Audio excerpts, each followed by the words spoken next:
Magnus Carlsen is so skilled at the game of chess that he's won almost all of his matches over the last decade with insane accuracy on nearly every move. However, what about the time Magnus made an illegal move? The match in question is against Boris Savchenko. Magnus, with two white pieces, opens with pawn e4. Boris responds with pawn c5. White knight jumps to e2, followed by black knight c6. White pawn advances to d4 as a trade then occurs. Following the trade, Boris's pawn moves to g6. Magnus follows this up with pawn c4. The black bishop slides over to g7 while the white knight goes to c2. After black knight f6, the white knight shuffles to c3. Boris advances his pawn to d6, which creates what is commonly known as the Sicilian defense. Magnus then moves his bishop to e2, which leads to both players castling. Boris slides his bishop to e6. Magnus tries to intimidate him with the move bishop e3. This sets up an attack if he moves his pawn to f4 right after. Boris doesn't flinch, as he moves his queen over to a5.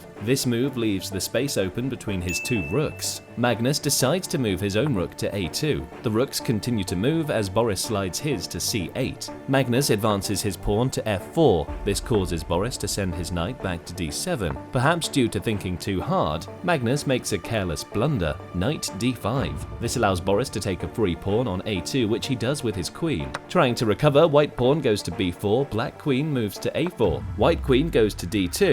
This leads to a move of black knight f6. This is a blunder, so Magnus takes advantage of it with the move knight c3. This move would allow Magnus to take a knight after pawn b5. Boris understands the position he is in and offers a knight for Magnus to capture. After a few moves are made, white knight goes to f2. This leads to a pair of bishops being traded. This move also opens up the possibility of a queen trade. Boris tries to decline this, knowing how good Magnus is in the endgame. However, he is forced to take the pawn on c4. This allows Magnus to trade queens and slide his bishop to b6. Boris tries to make a response by moving his pawn to f5. The white king moves over to f1. A pair of pawns are traded, and Magnus is in an incredible position. He advances his pawn to h3. Boris decides to move his king to f7. The white rook moves forward to c2. Black rook moves to b3. This essentially forces Magnus to slide his rook over to a4. Boris is able to take a free pawn due to this. White bishop goes to d4, offering a trade. Boris rejects this by moving his bishop to g3. White rook then slides to e3. The black rook goes on the offensive by moving to e5. Magnus chooses to move his bishop away to b6. Boris tries to attack the bishop again by moving his rook to c6. Magnus makes a quick response by checking Boris with his rook. This leads to a rook trade being made. A couple moves go by and white rook goes to b2. Black pawn advances to c3. Magnus blocks the pawn from advancing anymore by moving his rook to c2. Boris sends his bishop to e5.